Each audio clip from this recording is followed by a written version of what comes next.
kehidupan berdasarkan pernyataan berikut yang merupakan teori sel rudolf Virchow adalah nomor 1. Rifa, silakan. Sel hidup pada umumnya dibagi menjadi 2 kelas besar, yakni eukariot dan prokariot. Perbedaan di antara kedua jenis sel tersebut terletak pada membran nukleus. Zahira. Jika sel hidup yang ditemukan di bumi juga dijumpai di planet lain yang tidak memiliki oksigen, kemungkinan bagaimanakah dari organel yang tidak terdapat dalam sel organisme tersebut? Mitokondria. Kenapa Zahira? Karena mitokondria memerlukan oksigen, sedangkan di planet lain tidak memerlukan oksigen. Oke, baik.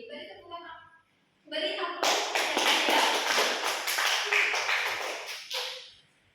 Oke, selanjutnya Rifa. Manakah dari berikut ini yang merupakan bagian dari sistem endomembran sel eukariotik? Kompleks Golgi. Ya, jadi sistem endomembran sel eukariotik. Selanjutnya, Lisa, silakan. Apa yang merupakan hasil dari proses fotosintesis? Glukosa dan oksigen. Pada pertemuan sebelumnya, kita sudah mempelajari mengenai sel prokariotik dan sel eukariotik. Boleh Anda lihat gambar yang saya tampilkan? Dari gambar yang Ibu tampilkan, ada yang bisa menjelaskan maksud dari gambar tersebut? Saya Bu. Oke, silakan Rifa. Jadi di gambar tersebut yang A itu merupakan sel hewan, yang B itu merupakan sel tumbuhan, dan yang C itu merupakan sel bakteri. Nah, yang A sama B itu termasuk yang eukariotik, sedangkan yang C itu termasuk yang prokariotik. Ya, betul sekali. Beri kesempatan kepada Rifa. Oke, baik. Nah, dari yang sudah Rifa jelaskan, apa yang dapat Anda ingat mengenai perbedaan dari sel prokariotik dan sel eukariotik? Saya Bu. Gambar A dan B itu gambar eukariotik Bu, sedangkan yang C itu prokariot. Karena gambar A dan B itu menggambarkan yang A gambar sel hewan dan B gambar sel tumbuhan. Sedangkan yang C prokariot mengenai sel bakteri. Nah, dari ciri-cirinya sel prokariot ini dia tidak memiliki struktur atau membran inti atau struktur tubuh yang lengkap, sedangkan A dan B itu sudah memiliki struktur tubuh yang lebih lengkap dan juga kompleks. Nah, dapat dilihat yang A itu gambar sel hewan dan B itu sel tumbuhan. Kalau perbedaan secara garis umum besarnya, kalau B itu tidak memiliki dinding sel, sedangkan A itu tidak memiliki dinding sel, sehingga bentuknya lebih fleksibel dan juga tidak keruh. Oke, beri aplaus untuk Zahira.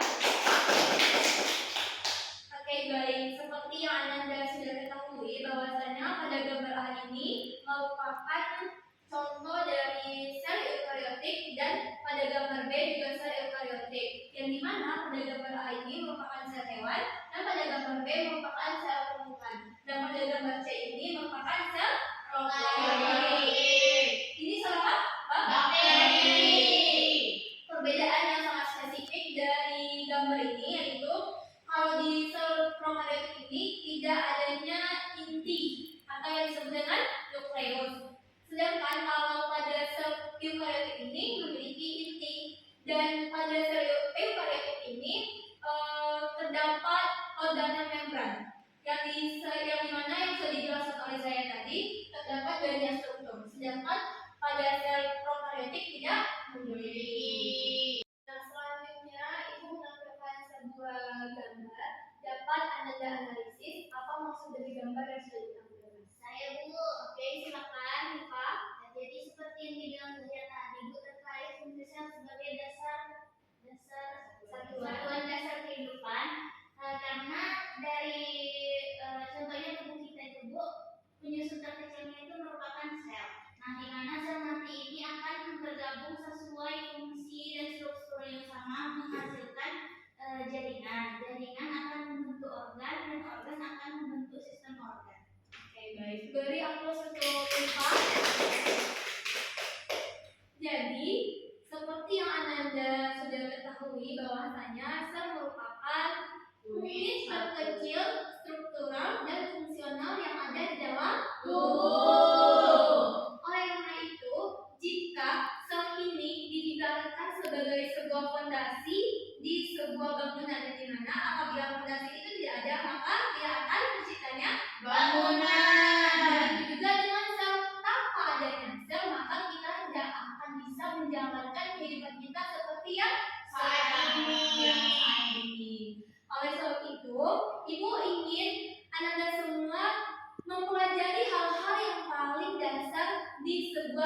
tersimpan. Sehingga kita dapat bersyukur atas segala nikmat yang sudah diberikan oleh Allah Subhanahu wa taala kepada kita semua.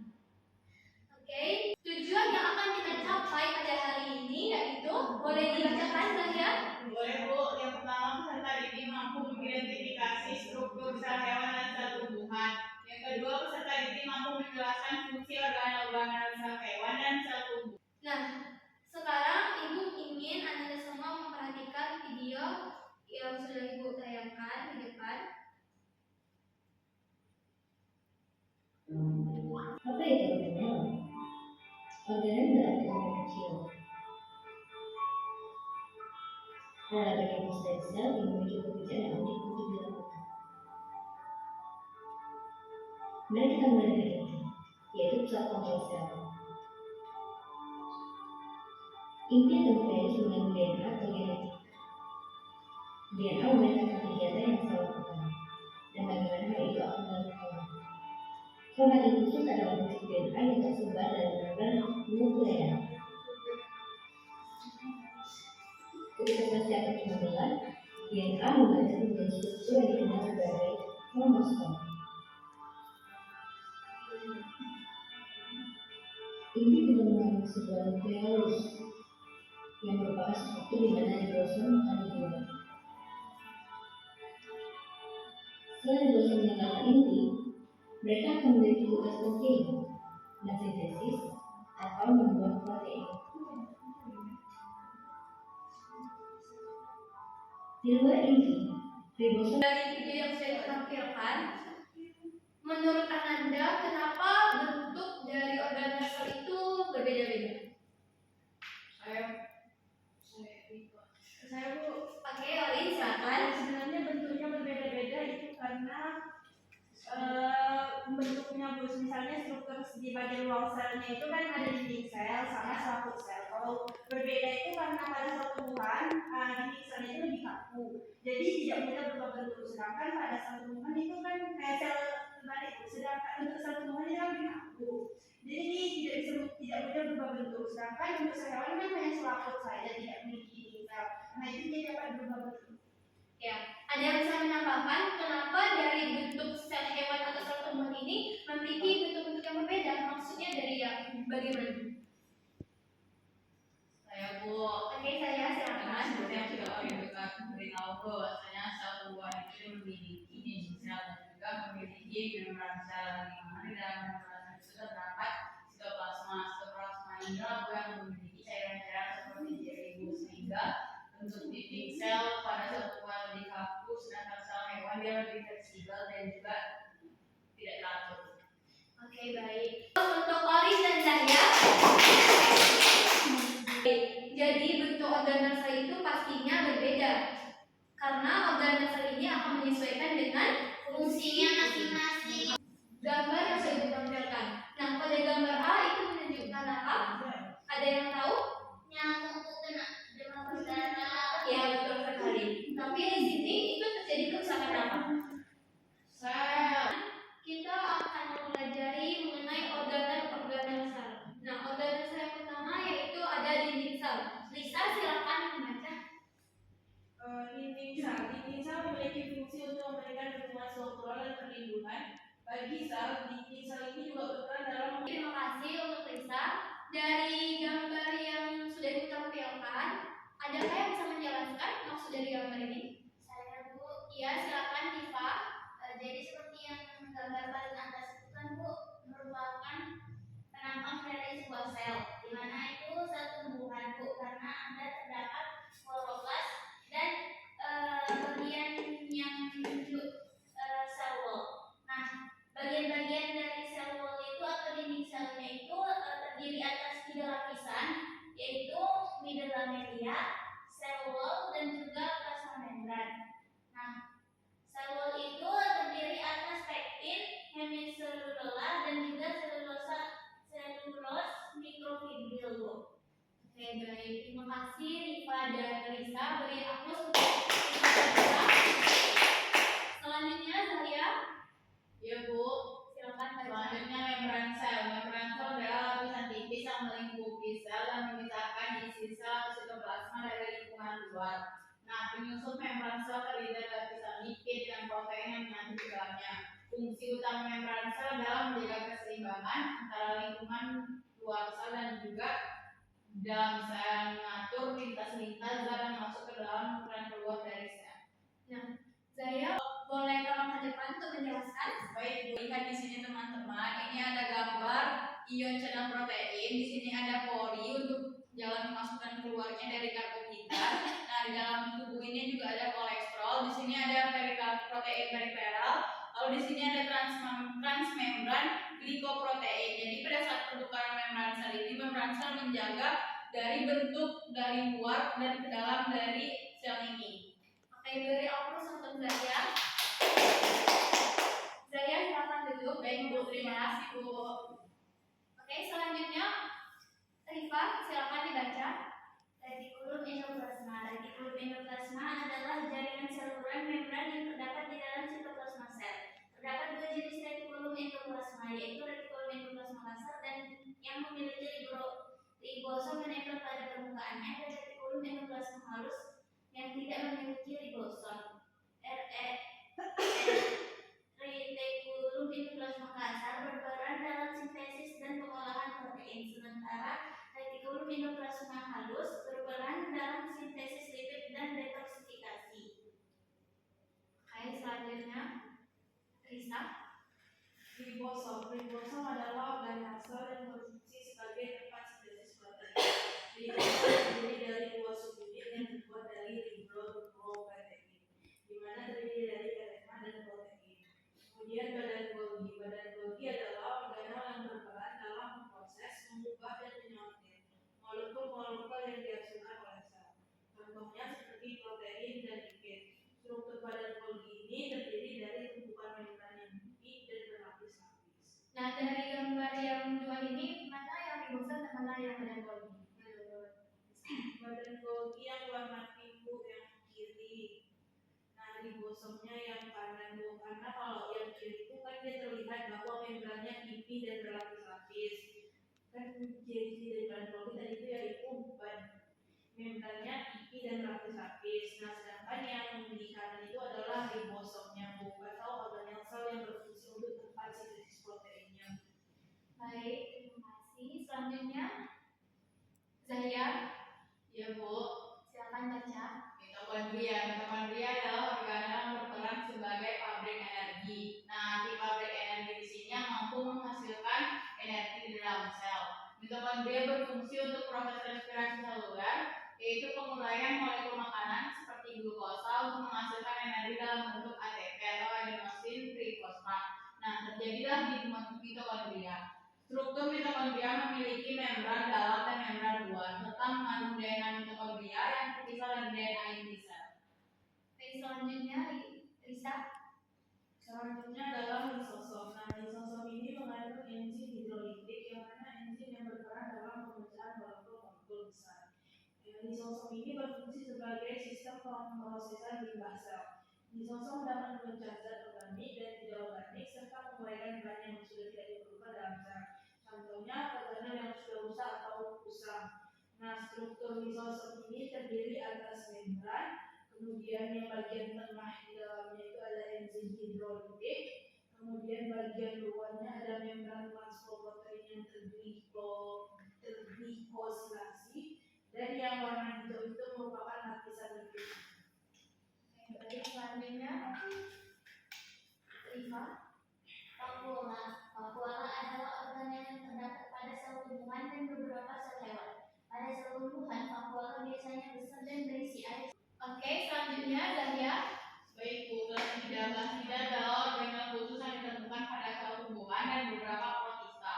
Plastida memiliki beberapa jenis, yang paling dikenal adalah kloroplas, tempat terjadinya fotosintesis. Kloroplas memiliki klorofil, yaitu pigmen hijau yang bertanggung jawab untuk menangkap energi dari sinar matahari dan mengubahnya menjadi foton, sehingga menghasilkan energi kimia dan membentuk glukosa. Oke, selanjutnya Risa terakhir. Selanjutnya adalah sentrosom. Nah, sentrosom ini adalah struktur yang terdiri dari sepasang sentriol dan dia terletak di dekat inti sel pada sel hewan. Sentrosom fungsinya untuk mengatur mikrotubulus. selama proses pembelahan sel atau pembelahan sel mitosis. Nah, mikrotubulus ini membentuk spindel atau benang-benang misah yang membantu membagi kromosom secara merata ke dalam dua sel anak selama mitosis. Sentrosom juga berperan dalam pembentukan silia, glabella yang berbentuk laput dan berfungsi untuk pergerakan sel ataupun pergerakan partikel di sekitar sel. Nah, bisa dilihat di dalam sentrosom terdapat dua buah sentriol. Baik, pada hari ini kita akan melaksanakan praktikum mengenai sel hewan dan sel tumbuhan.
Oke, baik. Selanjutnya, karena Anda sudah melihat secara langsung melalui mikroskop sel hewan dan sel tumbuhan, kita akan lanjut membuat grafis, infografis. Baik. Selanjutnya, Ibu ingin perwakilan kelompok menampilkan hasil diskusi. Mungkin dari kelompok 1, siapa yang mau tampil? Rifa, Bu. Oke, sebelum Rifa tampil, tolong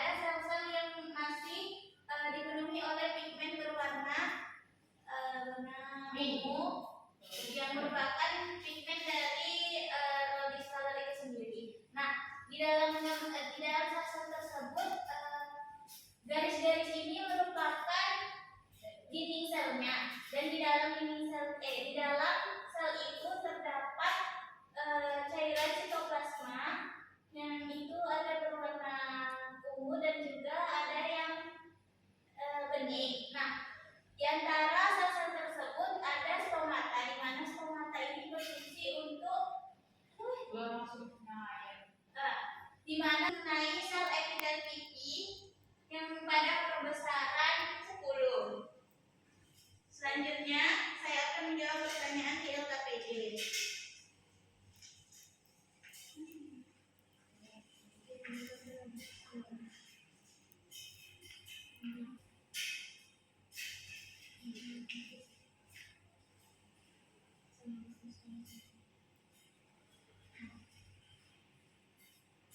Pertanyaan pertama yaitu carilah informasi dari berbagai sumber literatur. Organel apakah yang secara khusus terdapat pada sel tumbuhan dan hanya terdapat pada sel hewan? Jelaskan fungsi organel tersebut.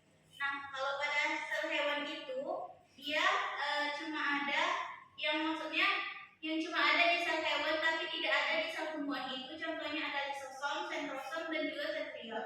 Di mana lisosom itu berfungsi untuk mencerna berbagai jenis senyawa yang terdiri dari karbo hingga protein, sedangkan sentrosom memastikan setiap sel memiliki nukleus, sedangkan sentriol mengatur mikrotubulus sebagai sistem rangka sel. Nah, sedangkan organel yang hanya terdapat pada sel tumbuhan tapi tidak terdapat pada sel hewan, yang pertama ada kloroplas yang berfungsi untuk menghasilkan energi metabolisme, dan juga dinding sel yang memberi bentuk sel tumbuhan dan melindungi bagian dalam sel. Selanjutnya, berikut diberikan deskripsi struktur organel penyusun sel. Tebaklah nama organel yang tepat sesuai dengan deskripsi struktur yang ada. Nomor 1, tumpukan kantong pipi bermembran memiliki polaritas yaitu sisi cis dan trans. Nama organelnya yaitu badan Golgi.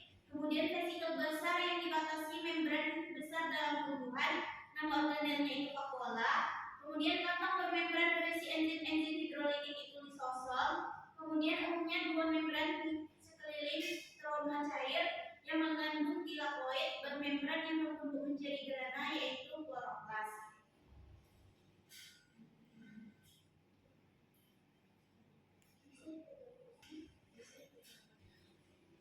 Oke, terima kasih untuk IPA. Beri aplaus untuk IPA. Baiklah, Ibu ingin meminta pendapat dari kelompok selanjutnya. Apa pendapat dari kelompok selanjutnya terhadap kelompok yang aktif? Tadi yang waktu IPA mengambil gambar itu, menurut IPA kenapa ketika kami yang mencari solusinya tidak IPA, sedangkan IPA ketika mencari jawaban. Ulang lagi. Bukan kami. Bilang aja terus mikroskopis jenis.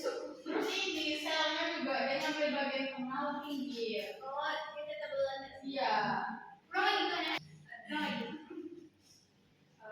Menurut kelompok IPA, kenapa ketika kalian bisa mendapat kesempatan, kenapa sih kalau bisa dicoba-nya tapi tidak termasuk kesempatan menyumbangkan di misalnya aja.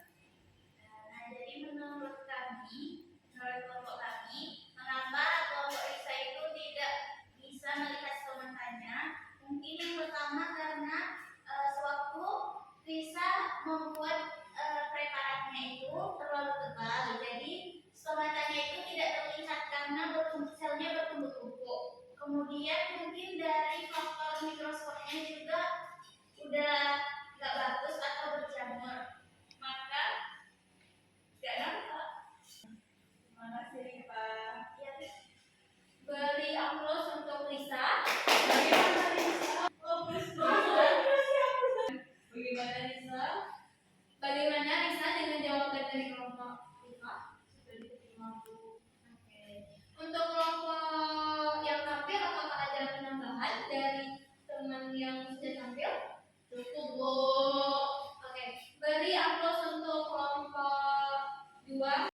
monografis kelompok kami mengenai perbedaan antara sel tumbuhan dan sel hewan.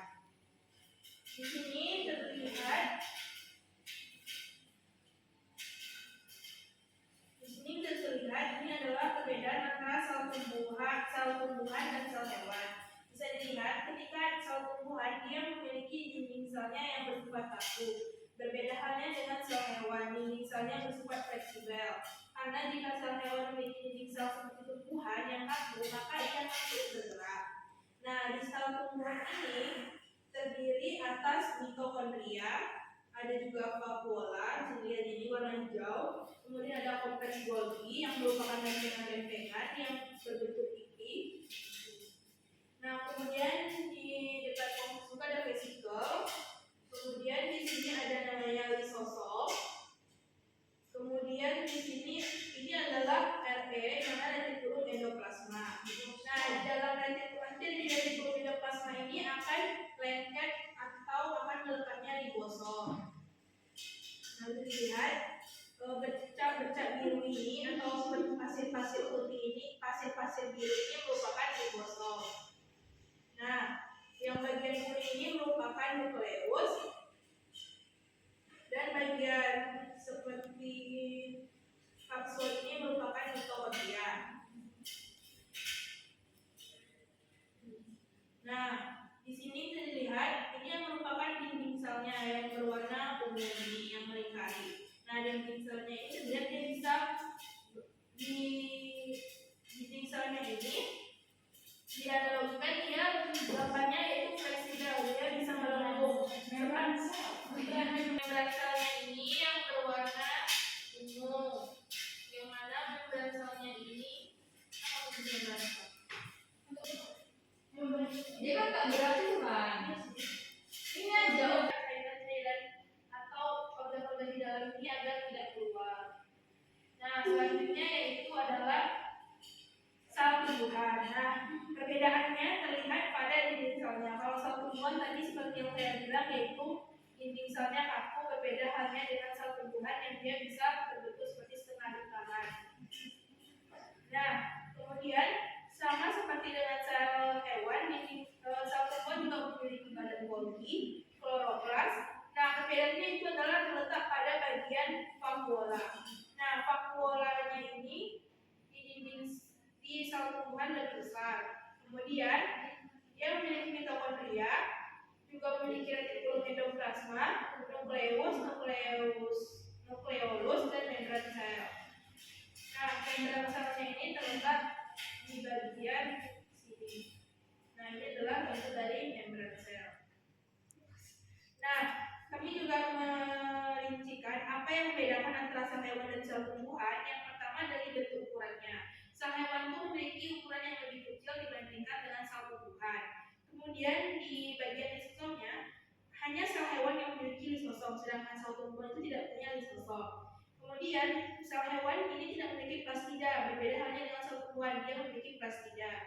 Kemudian sentrosomnya, ini sel hewan memiliki sentrosom, sedangkan sel tumbuhan tidak memiliki. Nah, sel hewan ini dia tidak memiliki dinding sel. Kenapa? Karena dinding sel ini kan bersifat kaku dan membuat sel hewan ini sulit untuk bergerak. Makanya di sel hewan tidak terdapat dinding sel, sedangkan di sel tumbuhan memiliki, karena selain dia bersifat kaku, dinding sel ini berfungsi untuk memberi bentuk tubuh pada sel tumbuhan. Nah, selanjutnya dia juga memiliki sentrosom di bagian sel hewannya, namun di bagian sel tumbuhan tidak memiliki sentrosom. Nah, tadi seperti yang saya bilang bahwa di vakuola di sel tumbuhan dia ukurannya lebih besar dibandingkan vakuola di sel hewan. Bahkan dia ukurannya lebih kecil atau bahkan tidak memiliki vakuola. Itu tergantung terhadap sel hewannya tersendiri. Nah, organel selnya itu meliputi ada ribosom. Ribosom ini pengertiannya sebagai tempat sintesis protein. Bisa dilihat ini merupakan ribosom. Nah, ribosom ini merupakan tempat sintesis protein. Selanjutnya yaitu ada lisosom. Nah, lisosom ini tempat dihasilkannya enzim.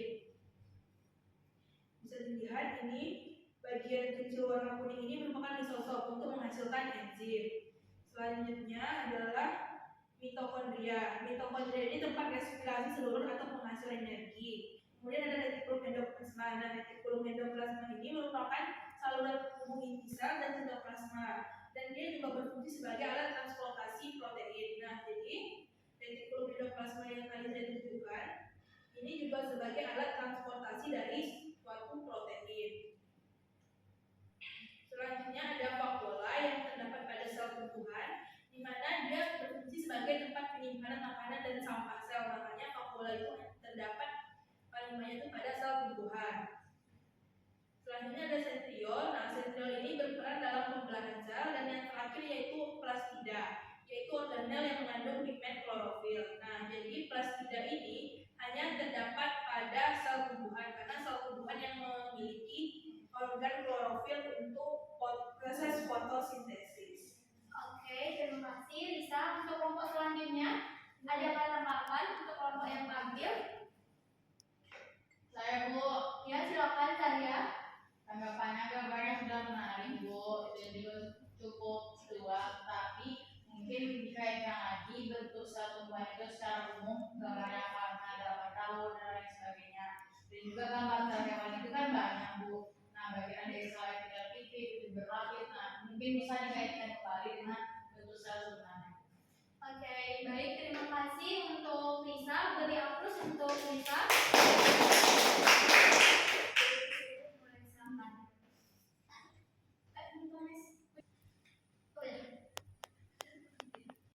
Ananda untuk menyimpulkan pembelajaran kita pada hari ini. Saya Bu, Oke, silakan Zahya. baik, kesimpulan dari pembelajaran kita kali ini mengenai struktur dan organ-organ yang terdapat pada sel tumbuhan dan sel hewan, yaitu perbedaannya dengan keberadaan dinding sel, plastida, khususnya kloroplas, vakuola, rizostom, dan sentriol.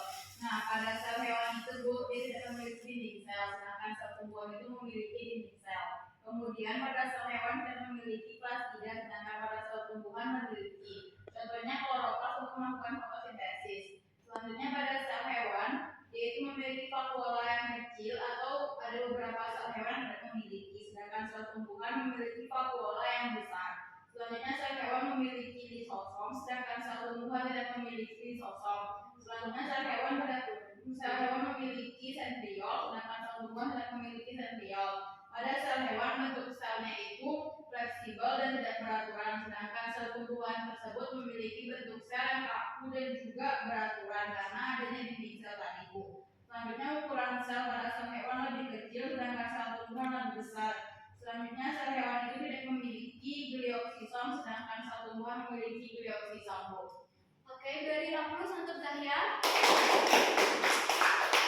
Jadi, Ananda Ibu, perbedaan dari sel hewan dan sel tumbuhan yang pertama yaitu dari dinding sel. Yang dimana dinding sel pada sel hewan itu fleksibel, bisa bergerak, sedangkan untuk sel tumbuhan itu kaku, tidak fleksibel.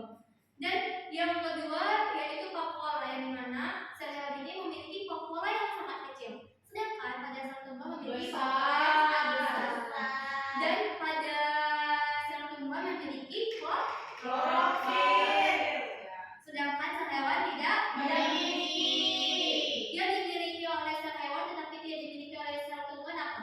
Lisosom. Dan sentriol Bu. Ya, betul sekali. Baik, sebelum kita mengakhiri pembelajaran kita pada hari ini, Ibu akan menguji dari ilmu-ilmu yang sudah Ibu berikan kepada kalian dan semuanya, yaitu dengan mengadakan proses.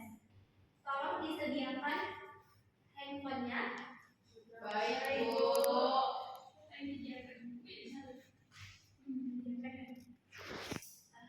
Ibu semuanya, silakan join ke quiz yang sudah Ibu berikan. Besarin Bu barcode-nya. Silakan gabung Risa, sudah Ibu kirimkan di amplop.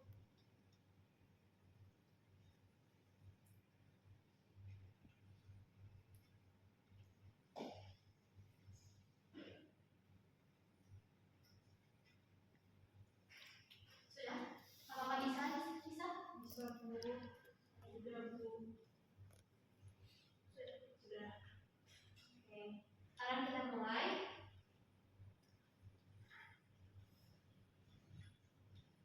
Bu.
dari saya